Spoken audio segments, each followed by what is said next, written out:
What do you need to do to get a successful score? If you don't know, I'm a state certified instructor, and let's go ahead and get into it. So you will be making a series of right and left turns, typically anywhere from 3 to 5 right turns or left turns in various degrees of difficulty. So it's extremely important that you understand what you need to do. You have to do a traffic check. When you're approaching an intersection, we should see you looking left, right, and left. If there's a sign that says no turn on red, you have to stop. You can't turn on red. If you do, that is automatic failure. You want to stop at the stop line, which is a big, thick white line.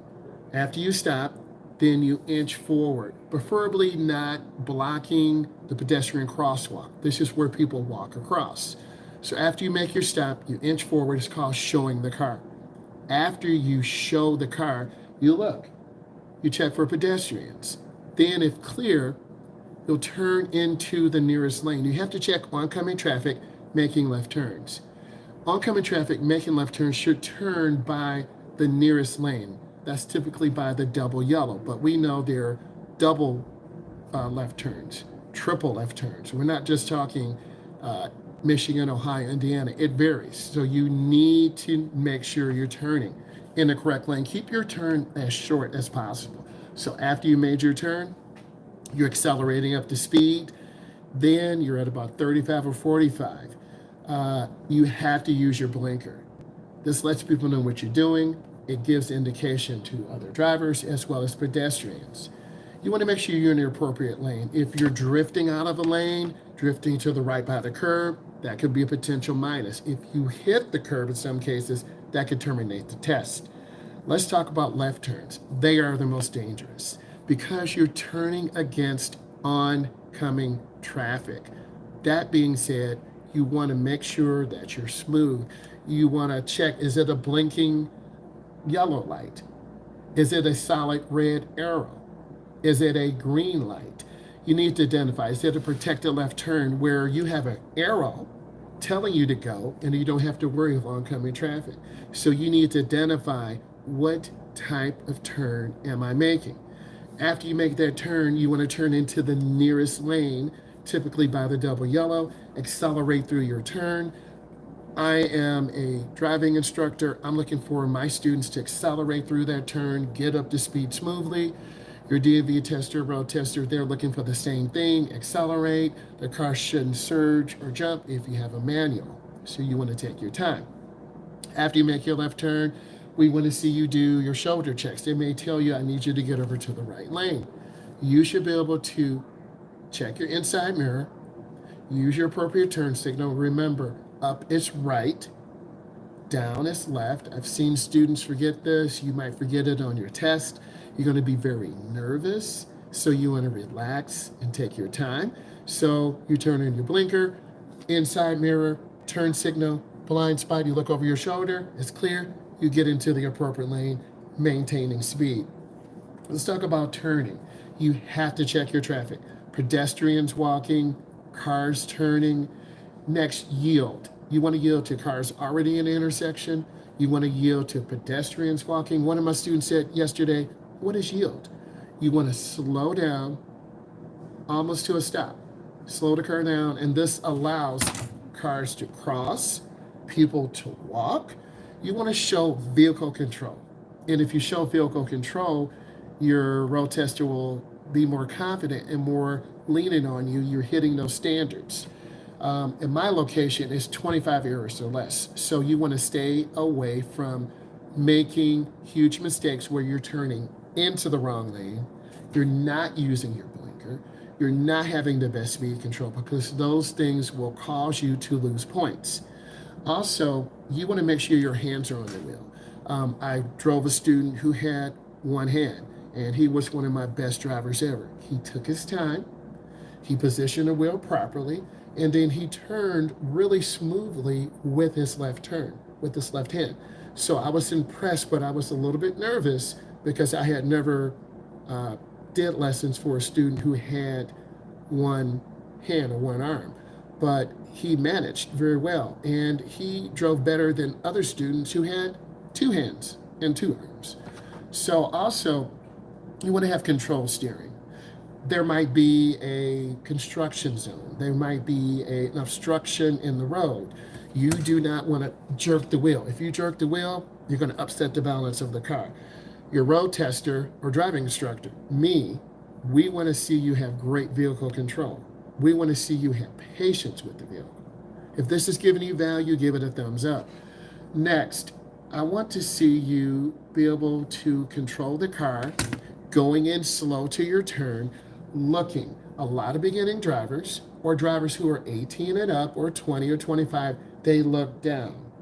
You have to aim high and look ahead. We were on an evening drive yesterday. My driver kept looking down at the lines, literally going off the road to the right. So I told them, take your time, be patient, look ahead. Don't look down the speedometer. Don't look down at the line. Look ahead. So when you look ahead, you're able to keep the car more steady and more square. Okay? And let's keep going. Let's talk about traffic checks. You've got to be able to pull out in traffic and look and estimate how fast those cars are going. And this is a higher standard. Whether you're a teen or adult or coming back for a driver reevaluation program, how do you deal with driving anxiety? You need to have a positive person in, your caregiver, boyfriend or girlfriend, older cousin, your uncle. You need to drive during off-peak hours, after rush hour in the morning, early evening. You want to start building that confidence and consistency where you're driving through the neighborhoods, making really nice, appropriate right turns, hand over hand in, hand over hand out. You want to start learning how to pull out in traffic from your street. Let's pretend we're at your street. You want to learn to pull up to the corner. You stopped at the stop sign. Now you have to inch forward. It's called showing the car. I want to see you hold the wheels. I want to see you look. You see where I'm looking? I want to see you look to the left. And then once we can see cars through your side window, and there's an adequate gap. A gap is a space. I want to see you accelerate. What is the eyesight? And how the vision test, they want to check for 20/20 vision. You're going to go into the DMV, and they're going to put you in a machine, and it's going to flash a light left, right, up.